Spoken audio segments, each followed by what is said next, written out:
하나님은 영이시니 예배하는 자가 영과 진리로 예배할지니라. 우리 신앙을 사도신경으로 하나님 앞에 고백드리겠습니다. 나는 전능하신 아버지 하나님 천재 창조주를 믿습니다. 나는 그의 유일하신 아들 우리 주 예수 그리스도를 믿습니다. 그는 성령으로 잉태되어 동정하여 마리에게서 나시고 본디오 빌라도에게 고난을 받아 십자가에 못 박혀 죽으시고 장사된 지 사흘 만에 셨으며 하늘에 오르시어 전능하신 아버지 하나님 우편에 앉아 계시다가 거기로부터 살아있는 자와 죽은 자를 심판하러 오십니다. 나는 성령을 믿으며 거룩한 공교회와 성도의 교제와 죄를 용서받는 것과 몸의 벌과 영생을 믿습니다. 아멘. 212장 찬양 드립니다. 212 212장입니다.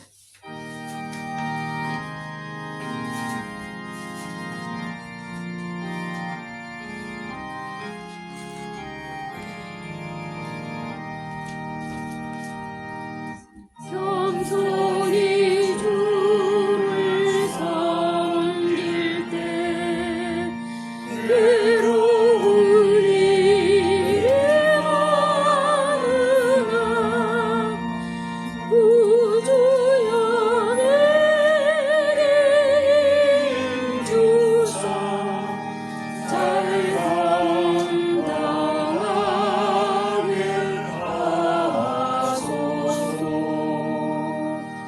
인자한 말을 가지고 사랑을 강세키며 갈 길을 잃은 머리를 잘 인도하게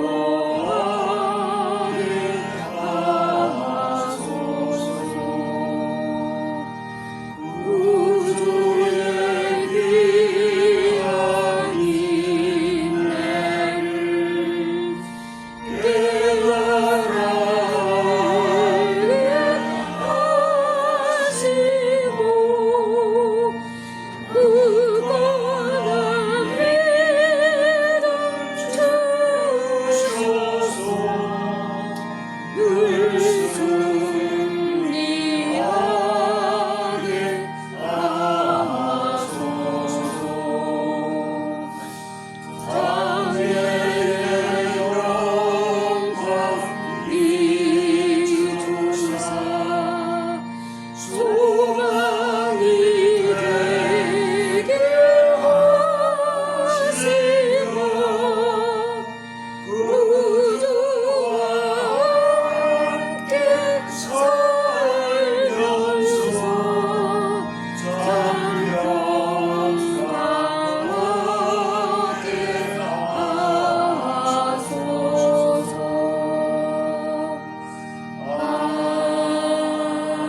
아멘.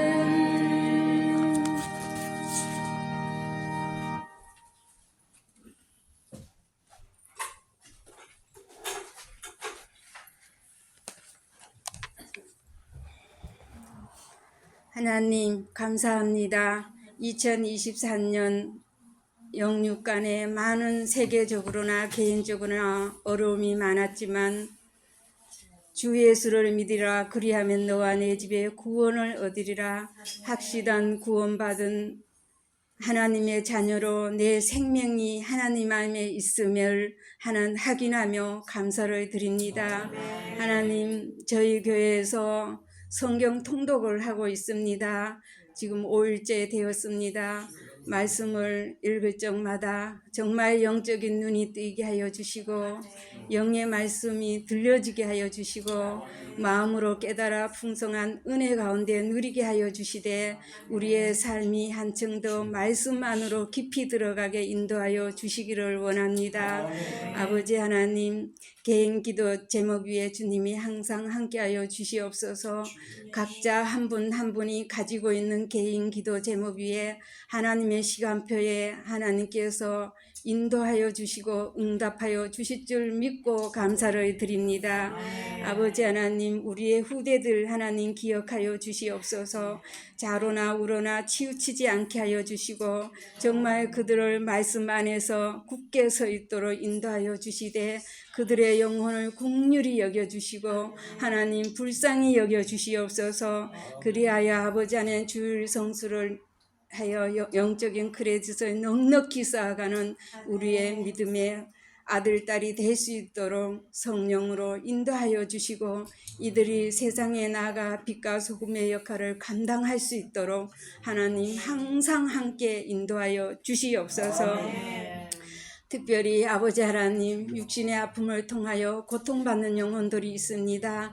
주님께서 시간마다 분처마다 아픈 부위마다 신방하여 주시고 하나님의 위로를 받게 하여 주시고 수술을 하고 정말 아버지 치유받는 가정이 있사오니 잘 치유받게 하여 주셔서 머리끝에서 발끝까지 치유받아 정말 남은 인생을 하나님 앞에 멋지게 사용할 수 있도록 인도하여 주시옵소서. 특별히 아버지 하나님, 전도 대상자들 주님 놓고 기도합니다. 이들의 영혼 정말 우리의 손에 맡겨졌사오니 정말 우리가 그들을 놓고 기도하게 하여 주시고 주께로 돌아오는 성령의 역사가 있게 하여 주시옵소서. 특별히 아버지 하나님, 저희들 기도 제목이 있습니다. 교회 이전 문제를 놓고 기도하고 있사오니 하나님께서 세밀히 간섭하여 주셔서 하나님께서 보시기에 합당한 곳으로 인도하여 주시기를 원합니다. 하나님, 아리조나 땅을 저희 교회에 허락하여 주셨사오니 정말 시작하게 하신 하나님, 가정도 결과도 하나님 보시기에 정말 인도하여 주시고 이 일에 헌신하는 영혼들 영육간의 강건함으로 성령 충만함으로 건강함으로 지켜주시기를 원합니다. 특별히 우리 선교사님들 하나님 기억하여 주시옵소서. 정말 아버지 하나님의 선교 현장에 복음의 씨를 뿌리게 하셨사오니 정말 뿌리가 내리고 꽃이 피고 열매를 맺어 다시 복음의 제자를 심을 수 있도록 선교사님 한 분 한 분을 기억하여 주시고 모든 문제 해결자 되신 그리스도께서 영적으로 육적으로 완벽하게 책임져 주시옵소서. 언약 가진 자 한 사람 한 사람 밟는 땅마다 그리스도임으로 정복되게 하여 주시고 가는 곳마다 하나님 나라 확장되게 하여 주시고 만나는 자마다 주께로 돌아오는 성령의 역사가 일어나게 하여 주시옵소서. 특별히 오늘 말씀 주신 송 목사님 성령 충만 주시고 전하는 말씀이 저희들이 아멘으로 화답되게 하여 주시고 그 말씀이 우리 마음비에 새겨지게 하여 주셔서 정말 우리가 이 한 주간에 살아가면서 승리할 수 있도록 인도하여 주시기를 원합니다. 아버지 하나님, 우리의 생각과 눈에 보이는 모든 것이 기도로 연결되어질 수 있는 은혜를 주시고 정말 우리의 남은 생애를 날수를 계수하면서 하나님 앞에 인정받는 믿음의 가정으로 살아가기를 원하오며 권세 많으신 예수님의 이름으로 기도합니다. 아멘.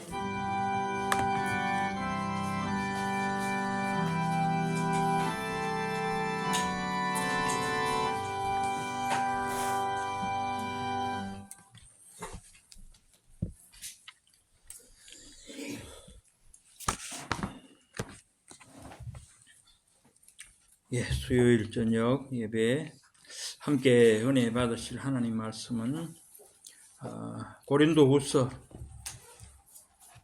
12장 7절부터 10절까지 보겠습니다.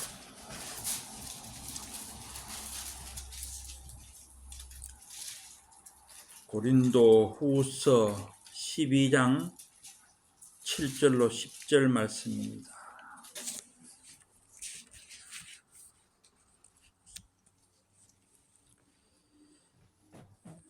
한 절씩 교독하겠습니다. 제가 먼저 8절 보겠습니다. 여러 계시를 받은 것이 지극히 크므로 너무 자만하지 않게 하시려고 내 육체의 가시 곧 사탄의 사자를 주셨으니 이는 나를 쳐서 너무 자만하지 않게 하려 하심이라. 이것이 내게서 떠나가게 하기 위하여 내가 3번 죽게 간구하였더니 나에게 이러시기를 내 은혜가 네게 족하도다. 이는 내 능력이 약한 데서 온전하여 짐이라 하신지라.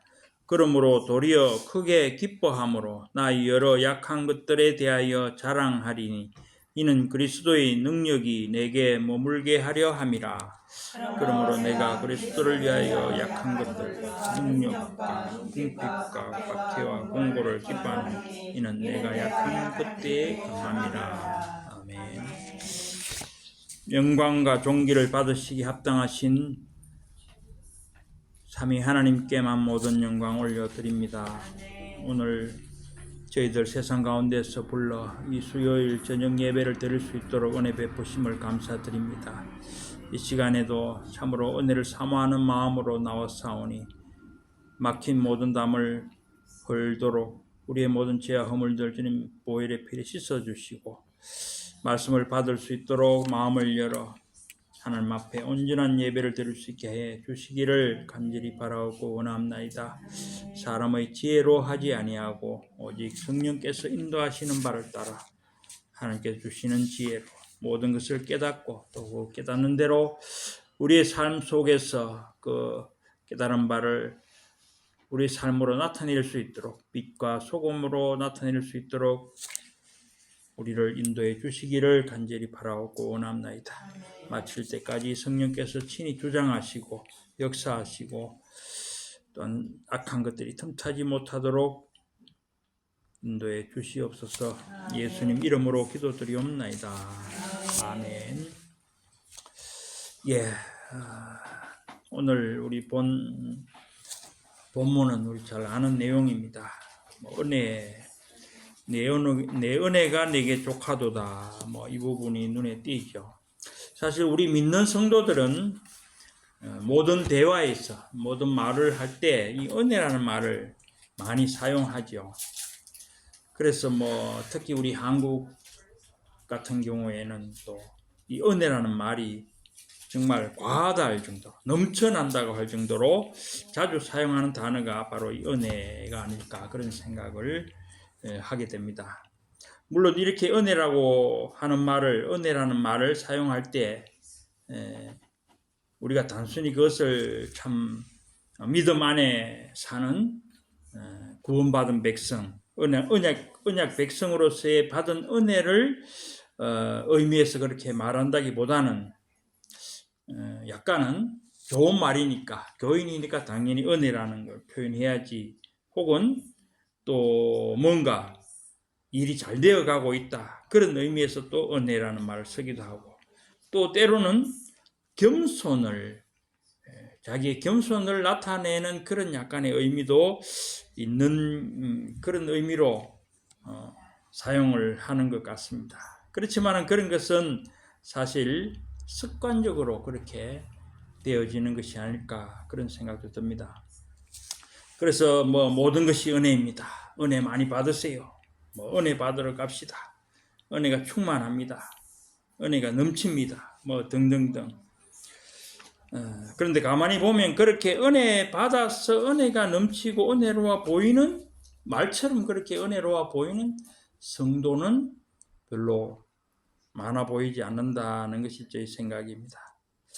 물론 은혜라는 말을 많이 쓴다고 해서 나쁜 것은 아니죠. 그렇게 말하는 의미는 아닙니다.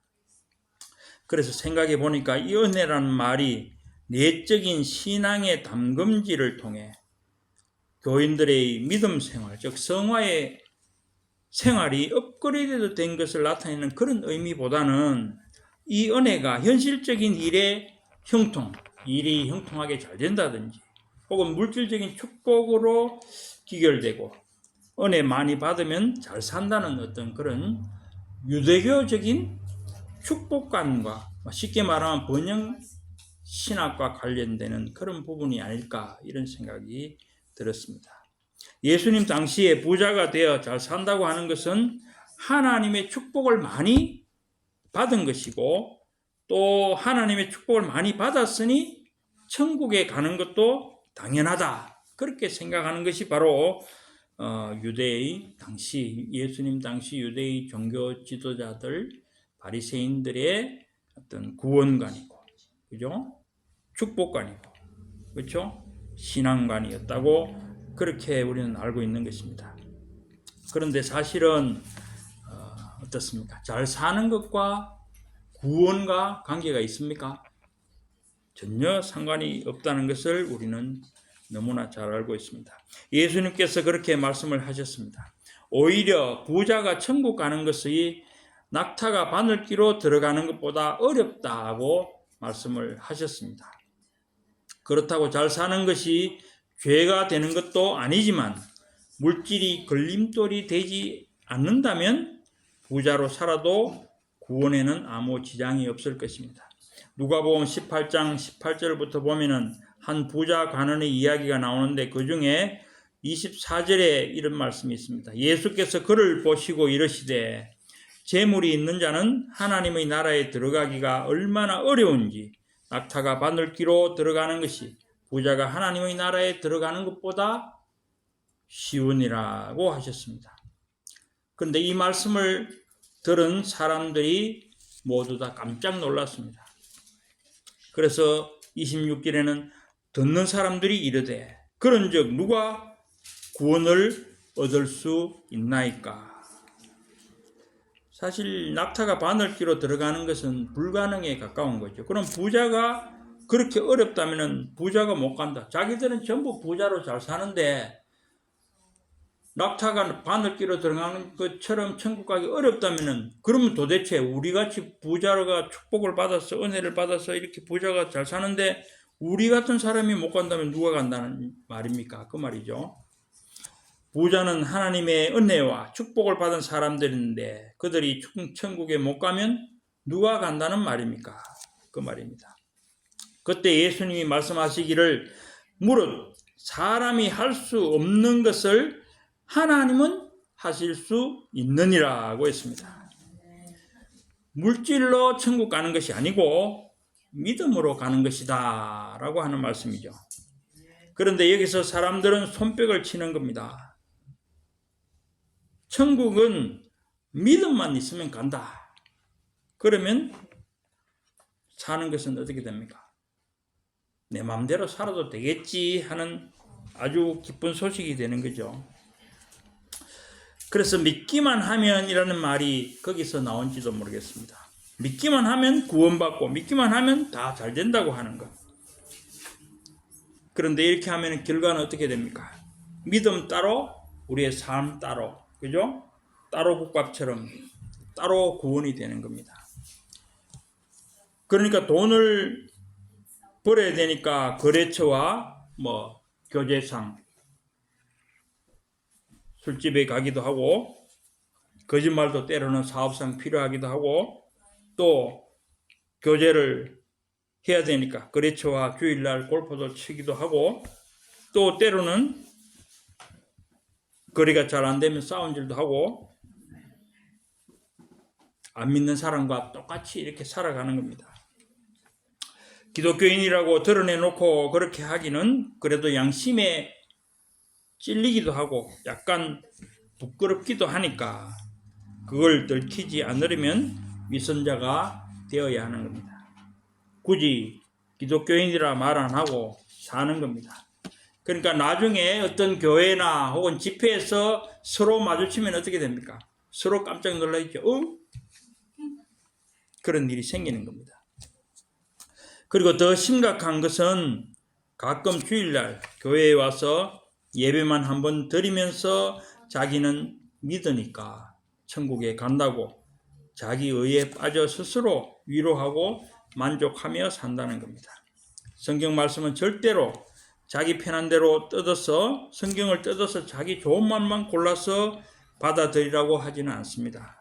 예수님은 분명히 부자가 천국 들어가기 어렵다고 하셨고 심지어 부자 간원에게 네게 있는 것을 다 팔아 가난한 자들에게 나눠주라고까지 하셨습니다.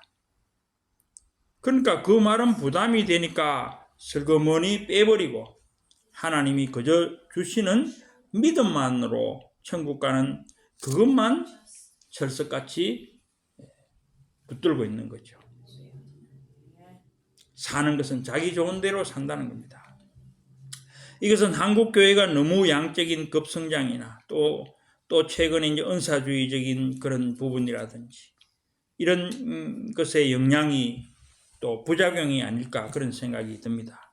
그리고 또 제가 이렇게 말하는 것도 어떻게 보면은 사실 속속들이 모르더라도 우리가 교인이 1000만 명이 된다고 그러는데 다른 알 수 없지만 겉으로 보기에는 저도 외형적인 어떤 그런 것을 보는 부작용의 하나가 아닐까 그런 생각도 하죠.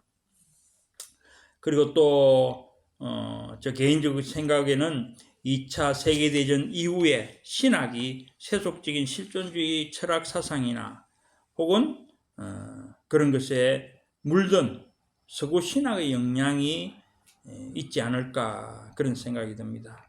그러니까 극단적으로는 구원파 같은 이단이 생기고 또 최근에는 세관점 학파 같은 이런 유보적 칭의론 이런 것을 분별 없이 따라가는 것입니다.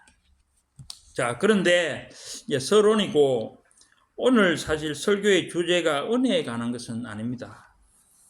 본문은 우리가 너무나 잘 아는 본문이기 때문에 오늘 우리는 본문을 가지고 기도에 대해서 몇 가지를 살펴보고자 합니다. 오늘 본문을 보면은 바울은 자신의 몸에 있는 육체의 가시를 없애기 위해서 3번씩이나 주님께 간구했다고 했습니다. 그렇지만 주님은 그 기도를 들어주시지 않았습니다. 왜 들어주시지 않았을까? 그것이 오늘 설교의 주제라고 볼 수 있습니다. 주님께서는 마가복음 11장 24절에서 제자들에게 무엇이든지 기도하고 구하는 것은 받은 줄로 믿으라. 그리하면 너희에게 그대로 되리라고 하셨습니다. 그러면 바울이 3번씩이나 기도를 했는데 응답받지 못한 것은 믿음이 없기 때문이겠습니까? 성경에는 응답이 되지 않는 기도에 대해서 몇 가지를 알려주고 있습니다. 그냥 우리가 성경 상식적으로 생각해 보아서 응답되지 않는 기도에 어떤 것이 있을까? 먼저 한번 보겠습니다. 첫째는 우리가 잘 아는 야고보서 4장 3절의 말씀이죠. 거기 보면은 구하여도 받지 못하면 정욕으로 쓰려고 잘못 구하기 때문이라고 했습니다. 개인의 정욕대로 욕심을 따라서 기도하면은 응답받지 못할 것이라는 말씀이죠. 그 다음에 이제 두 번째로는 그러면 어떤 기도가 응답이 되지 않습니까?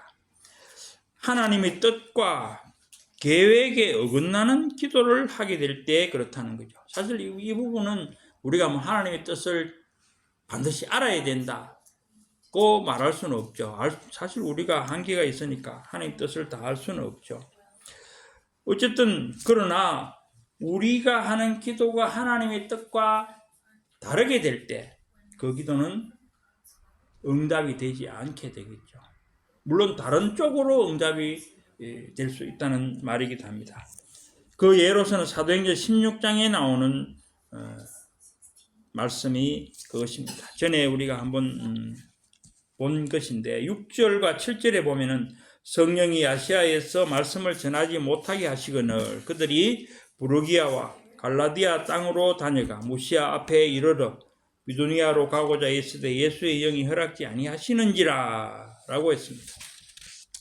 이것은 바울이 2차 선교 여행 중에 바울 자신은 아시아 지역 그러니까 지금의 터키죠. 티르키에라고 합니까? 예. 서남쪽 에베소 쪽으로 가려고 했지만은 성령님이 길을 막았다고 했습니다. 그러자 이번에는 북쪽으로 서북쪽 비두니아로 올라가려고 다시 애를 썼는데 이것도 예수의 영이 허락지 않았다고 했습니다. 결국 바울은 마게도냐 사람 하나가 서서 마게도냐로 건너와서 우리를 도우라 하는 환상을 보고 바다를 건너 유럽의 마게도냐로 가게 되지 않았습니까? 자, 이것이 이제 아시아 전도를 넘어 이제 유럽으로 가는 그런 이제 계기가 되는데, 어쨌든 그 과정에서 바울이 에베소 쪽으로 가기 위해서 기도를 했겠죠. 그런데 그 기도가 응답이 되지 않고 유럽으로 이제 갔다는 것입니다. 유럽으로 복음을 전파하시려는 하나님의 뜻과 바울의 기도가 달랐기 때문에 하나님의 뜻과 계획대로 응답을 하신 것이라는 겁니다. 예수님의 겟세마네의 기도도 이와 같다고 할 수 있겠죠. 예수님은 겟세마네에서 이렇게 기도하셨습니다. 아빠, 아버지여, 아버지께는 모든 것이 가능하오니 이 잔을 내게서 옮기시옵소서. 그런데 중요한 것은 뭡니까? 그러나 나의 원대로 마시옵고 아버지의 원대로 하옵소서라고 하는 것입니다. 하나님은 우리의 이런 기도를 듣지 않으시는 것이 아니고 하나님의 뜻을 우리에게 알게 하시고 순종하게 하심으로써 우리에게 올바른 응답을 주신다는 것입니다. 우리가 하나님의 일을 함에 있어서도 보다 중요한 것은 하나님의 뜻이 무엇인가, 하나님의 원하시는 때가 언제인가 하는 것입니다. 그것을 모르고 자기 뜻대로 자기 때에 맞춰 일하는 것은 자기 공로이고 자기 의를 찾는 일에 빠질 수 있고 나아가 교만과 자기 자랑에 빠질 수 있다는 것이죠. 자, 그 다음에 또 응답되지 않는다고 볼 수 있는 기도는 어떤 것이 있겠습니까? 그것은 굳이 기도라고 할 필요도 없을 그런 것을 말하는데 아무런 의미 없는 기도라고 볼 수 있겠죠. 예를 들면은 운동 경기 같은 곳에서 기도할 때 물론 기도하겠죠. 그러나 축구 시합에서 내가 좋아하는 팀이 이기면 그죠? 하나님의 응답이고 물론 응답으로 받아야 되겠죠. 그렇다고 해서 진다고 해서 하나님이 응답하지 않으시고 아니면 심지어 하나님이 안 계신가 보다 그렇게 낙담할 것까지는 없는 것이죠. 생각해 보면은 상대팀에도 기도하는 사람들이 있을 것이고 이런 기도는 어떤 시합에 임하는 사람의 어떤 각오, 그죠? 응원하는 사람들의 바람 정도로 생각할 수 있겠죠. 그렇지만 그 시합을 통해 중대한 결정을 해야 할 사람이라면은 하나님은 그에 합당한 기도의 응답을 해 주시기도 할 것입니다. 그러면 오늘 바울의 기도는 어떤 경우에 해당한다고 볼 수 있겠습니까? 오늘 읽은 본문을 말합니다. 당연히 두 번째라고 할 수 있겠죠. 하나님이 응답하시지 않은 것이 하나님의 뜻에 합하지 않기 때문이라는 겁니다. 즉 바울의 몸에 있는 그 가시를 3번씩이나 기도하면서 제거해 달라고 했지만은 하나님께서 응답하시지 않은 이유는 하나님의 뜻이 바울의 그것과는 다르기 때문에 그렇다는 거죠. 하나님은 내 은혜가 내게 족하도다라고 거절의 응답을 주셨습니다.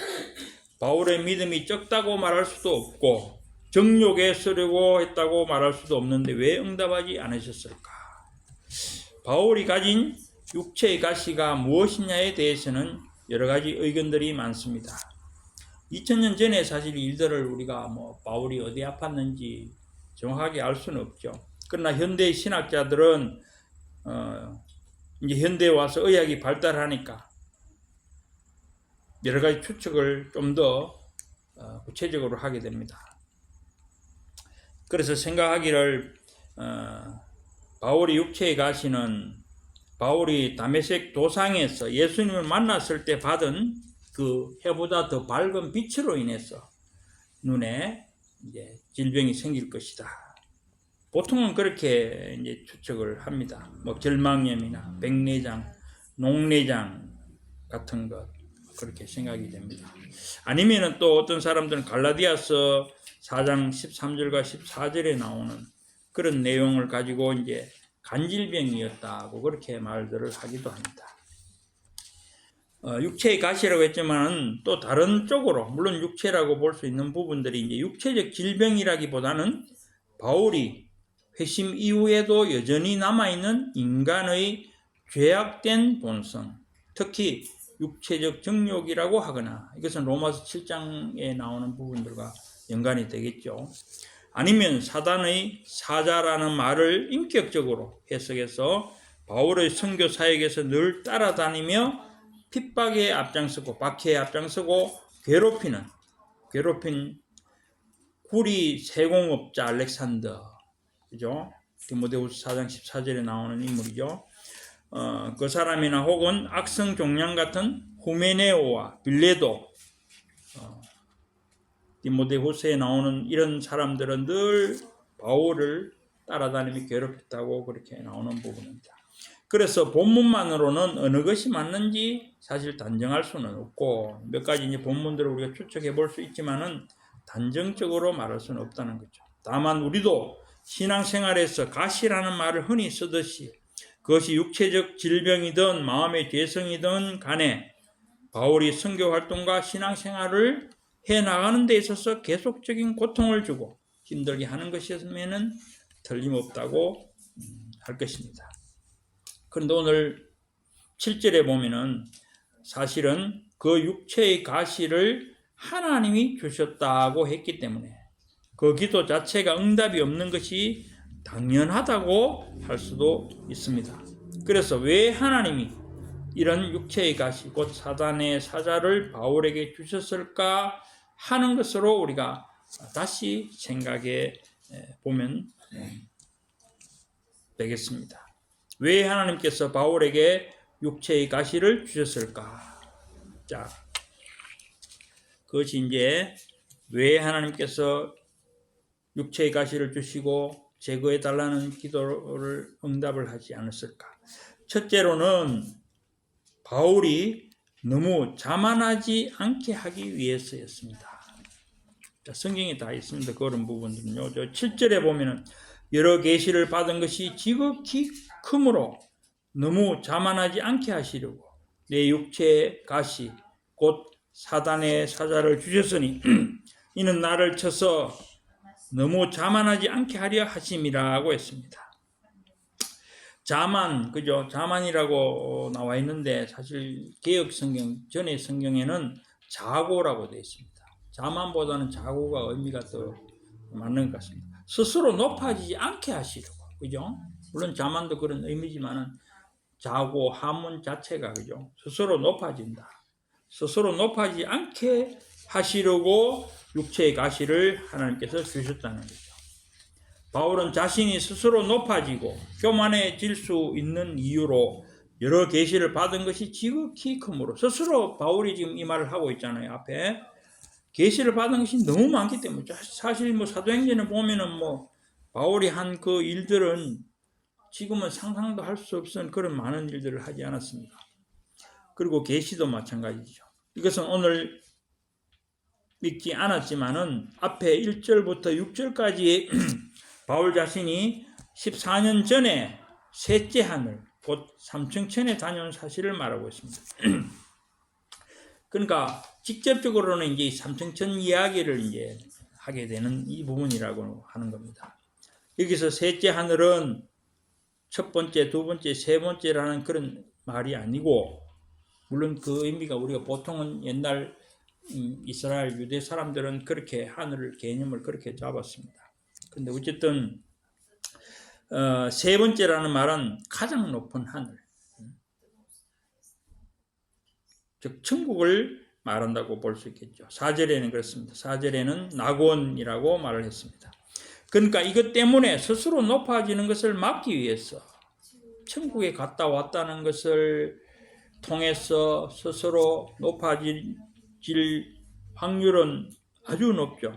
바울이 그렇게 되지 않도록 하기 위해서 하나님이 바울의 육체의 가시를 주셨다는 말입니다. 요즘도 뭐 천국에 갔다 왔다, 뭐 지옥을 봤다 하면서 떠들고 다니는 사람들이 많이 있잖아요. 스스로 높은 사람들이죠. 그런 분들은. 사실 바울은 이것 아니라도 얼마든지 자고할 소지는 많지 않았습니까? 선교 여행을 통해서 자신이 이룬 업적은 이루 말로 할 수 없을 정도입니다. 게다가 이 환상과 계시를 본 사실까지 더한다면은 그야말로 하나님 다음으로 높다고 자랑해도 누가 이 일을 제기할 사람은 없을 것입니다. 그런데 바울은 이 육체의 가시로 말미암아 결코 겸손한 종의 모습을 잃지 않았던 것입니다. 만일 바울에게 이 육체의 가시가 없었다면 교만과 자만이 가득 차서 선교의 사명은 아예 팽개치고 일찍부터 아마 교황과 같은 행세를 했을지도 모르는 일입니다. 그러나 교만은 패망의 선봉이요 거만한 마음은 넘어짐의 앞잡이니라는 잠언의 말씀처럼 바울은 그 육체의 가시를 통해서 그렇게 되지 않았던 것입니다. 우리는 성경 속에서 이런 인간의 모습을 찾아볼 수가 있습니다. 사울 왕이 교만으로 인해 죽었고, 그렇죠. 사울 왕은 우리가 너무나 잘 알고 있습니다. 다윗 왕도 넘치는 축복 속에 간음과 살인의 죄를 저질렀습니다. 또 오늘날 이런 잘못된 신앙의 자만과 교만에 빠진 사람들이 얼마나 많은지 우리는 충분히 알고 있습니다. 무엇을 보았다고 하고 무엇을 할 수 있다, 행한다고 하고 또 깨달음을 얻었다고 하면서 자신을 신격화하는 그런 사람들이 그렇겠죠. 바울이 이렇게 자고하지 않고 늘 겸손하게 자신을 복종시킬 수 있었던 것은 바로 하나님이 육체의 가시를 주셨기 때문입니다. 우리도 그렇습니다. 하나님은 우리를 사랑하시기 때문에 우리를 넘어지지 않게 하시기 위해 가시를 주기도 하시는 것입니다. 그것이 육체의 질병일 수도 있고 그것이 마음의 죄된 생각일 수도 있습니다. 또 우리를 대적하는 사람의 모습으로 우리를 괴롭게 할 수도 있습니다.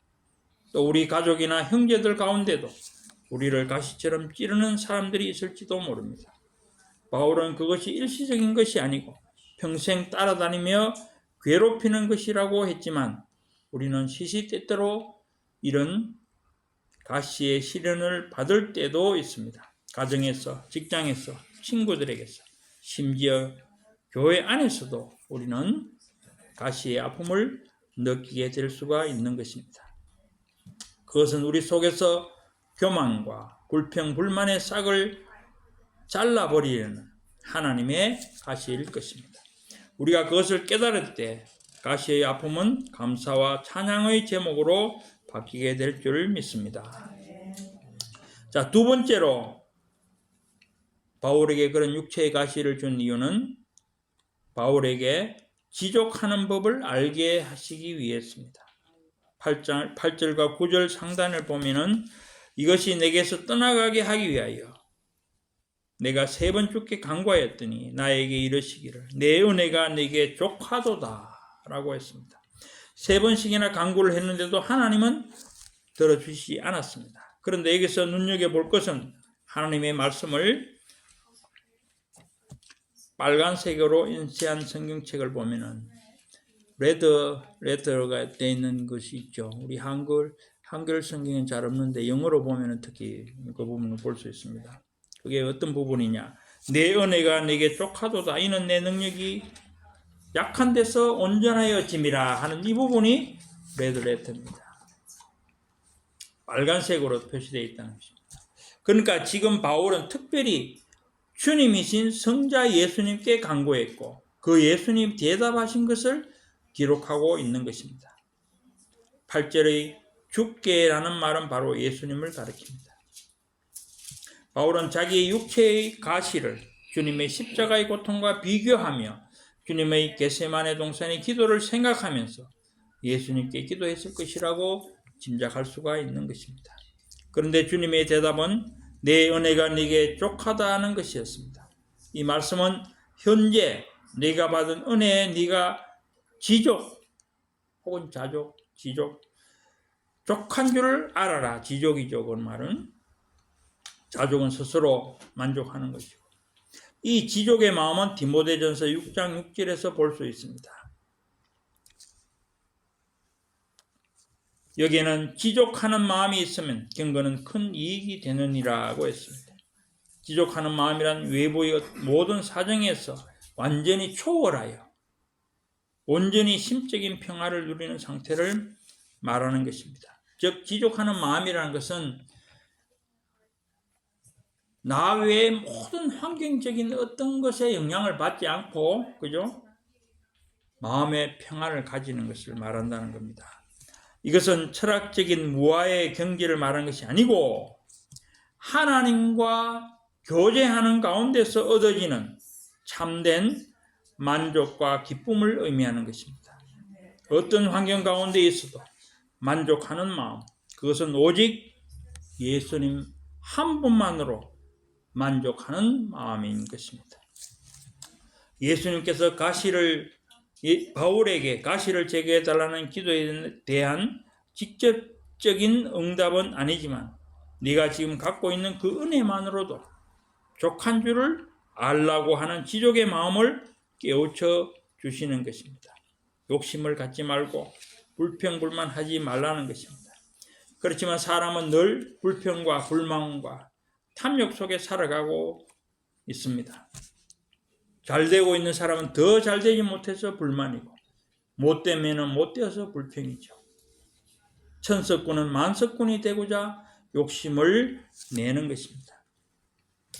바울도 아마 다른 것은 다 잘 되고 다 잘 풀리는데 왜 사단의 사자인 이 가시는 없어지지 않고 따라다니며 나를 괴롭히는가 하는 불평과 불만을 가지고 있었을지도 모릅니다.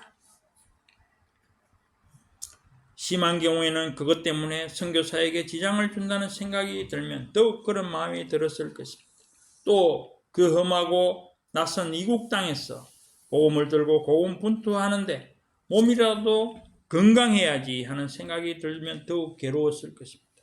그러나 하나님은 우리에게 좋은 것으로 주시기를 원하신다는 것을 알아야 할 것입니다. 마태복음 7장 11절에는 너희가 악한 자라도 좋은 것으로 자식에게 줄 알거든 하물며 하늘에 계신 너희 아버지께서 구하시는 자에게 좋은 것으로 주시지 않겠느냐고 하셨습니다. 비록 지금은 어렵고 힘든 가시가 괴로울지라도 그것을 모르시는 하나님이 아니시고 우리에게 좋은 것으로 주시기를 원하시는 하나님이시기 때문에 우리가 처한 모든 상황들에서 우리는 만족할 줄을 알아야 한다는 것입니다. 하나님은 모든 것이 합력하여 선을 이루게 하시는 것입니다. 또 우리에게 기도의 응답이 없다고 할지라도 그것을 통해 하나님의 뜻을 바로 알고 깨닫는 그런 기회가 될 수도 있다는 것을 알아야 할 것입니다. 그래서 바울은 나의 나된 것은 하나님의 은혜로 된 것이니 라고 고백할 수 있었던 것입니다. 마지막으로 육체의 가시 제거되지 않은 것은 바울이 약할 때 주님의 강함을 나타내시기 위해서였다고 했습니다. 9절에서 주님은 이는 내 능력이 약한 데서 온전하여짐이라 하셨고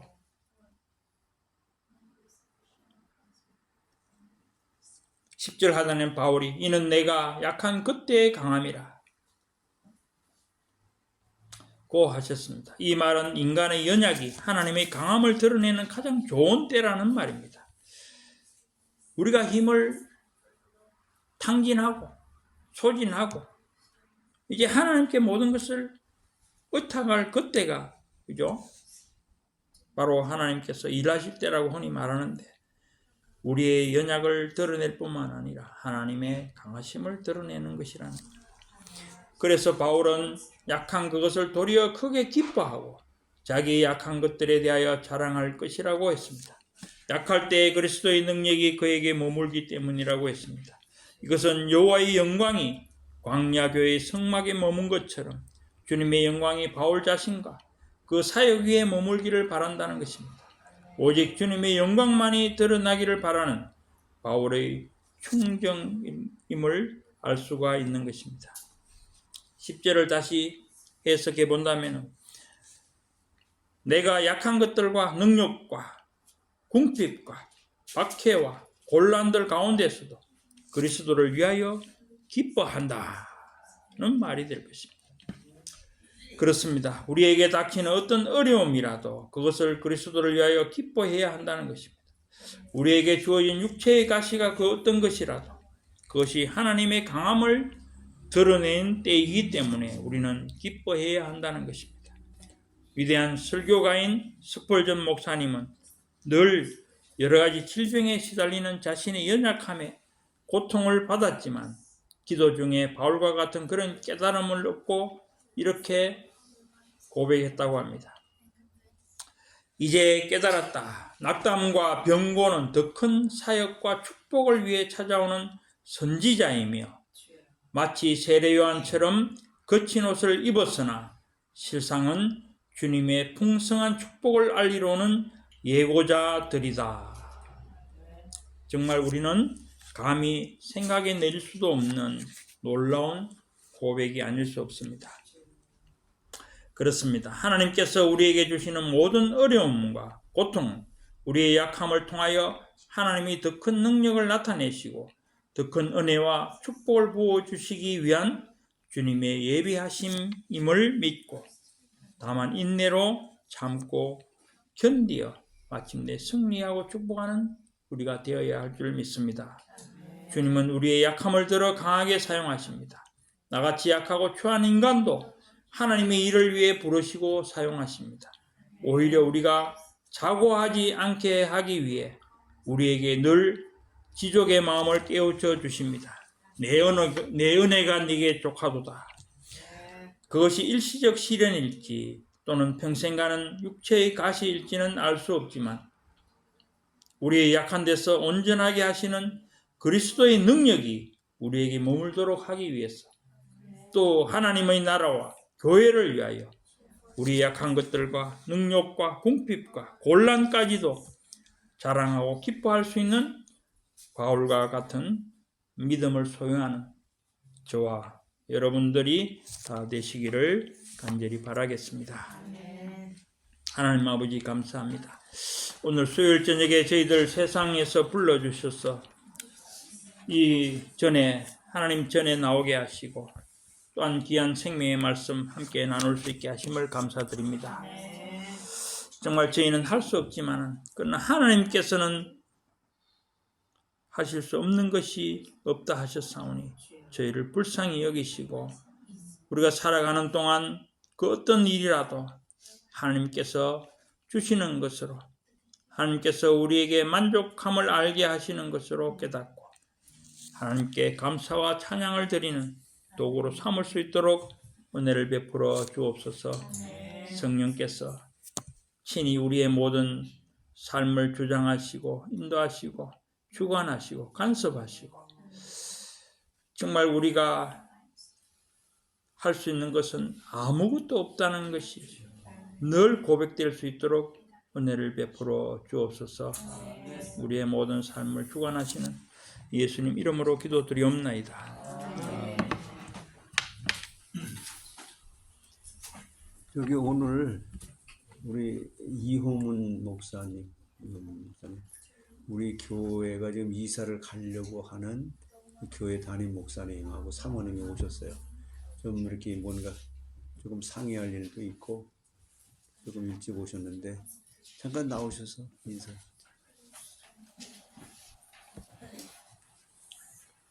사모님은 저 뒤에 계십니다.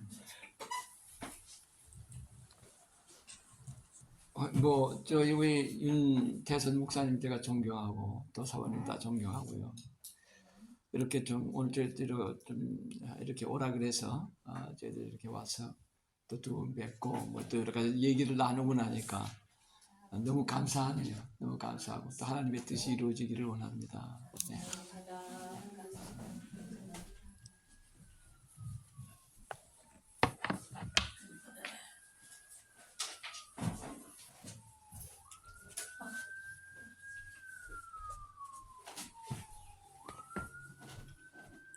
393장 찬양 드립니다. 393.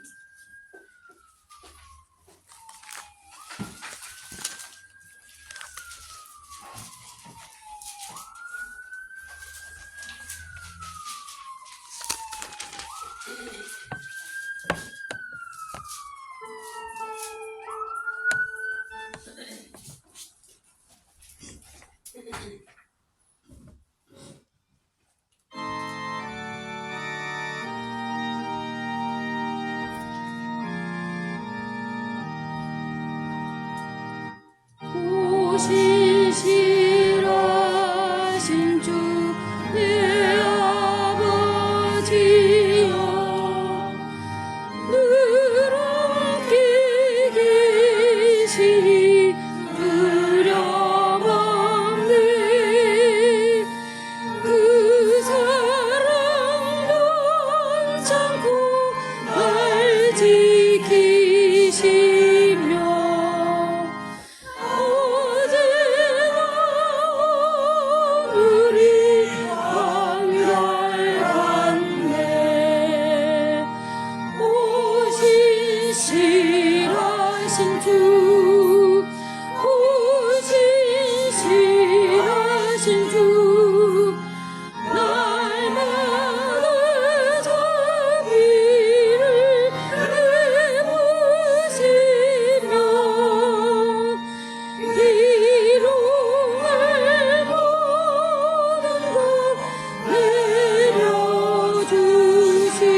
내려주시니 오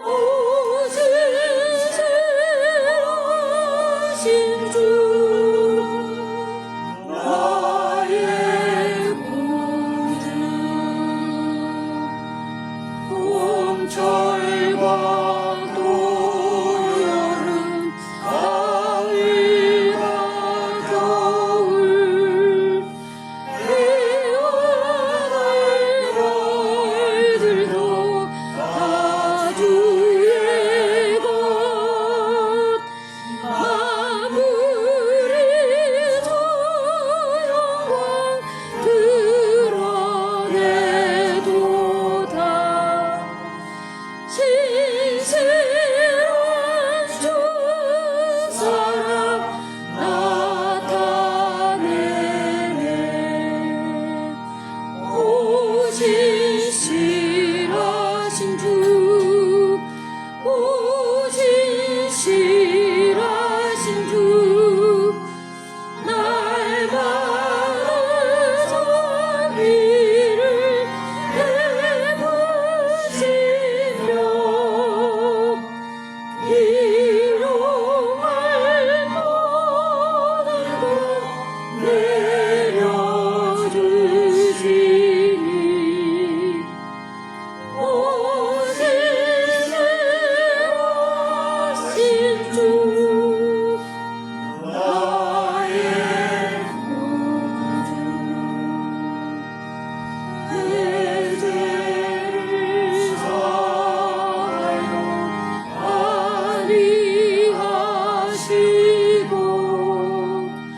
주진이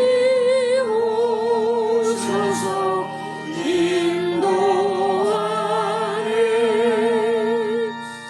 오늘의 힘내고 내일의 소망 주만이 만복을 내리시네 오 신실하신 주 오 신실하신 주 날마다 자비를 베푸시며 비롱을 모든 것 내려주시니 오 신실하신 주 나의 구주 이번 주간 주신 하나님의 말씀 교만한 자가 패망하는 이유 그리고 환난 앞에 선 성도 그리고 요한복음 강해 중에서 8장에 누구에게 속해 있는가 또 오늘 말씀 주셨습니다. The reason why the arrogant are defeated saints in the face of tribulation.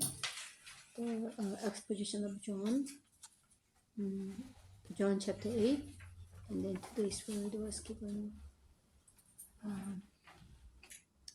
12월 1일부터 90일 성경 통독 읽기가 계속되고 있습니다.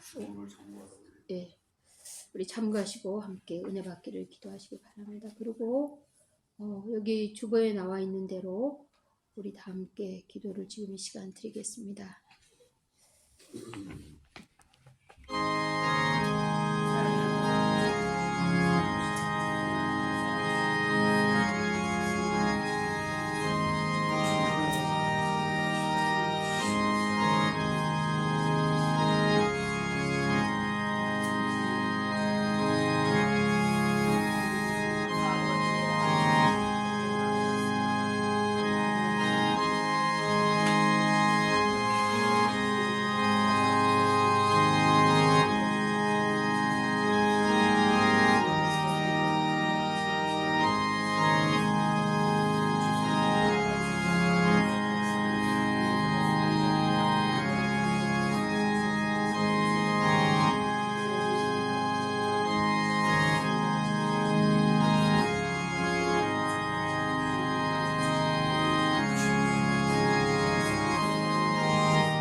이호민 목사님 좀 축도 부탁드립니다.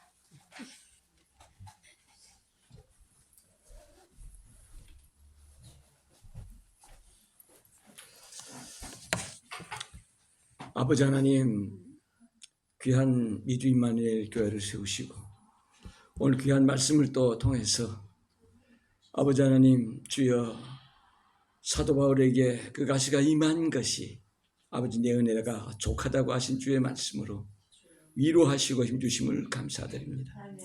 아버지 하나님 주여 아버지 하나님 한 분 한 분에게 하나님의 크신 위로와 귀한 말씀의 역사가 주여 항상 또한 담임 목사님의 귀한 말씀과 여러 아버지 하나님 성경 공부들을 통하여 그 삶 속에 넘쳐나는 축복 있게 하여 주시기를 원합니다. 이제는 우리 주 예수 그리스도의 은혜와 하나님 아버지의 그 크신 사랑과 성령의 감화 감동하심과 충만하심이 미주 임마누엘 교회 또한 담임 목사님이야 온 성도들 머리 위에 이 시간으로부터 영원토록 함께 계시기를 축원하옵나이다. 아멘.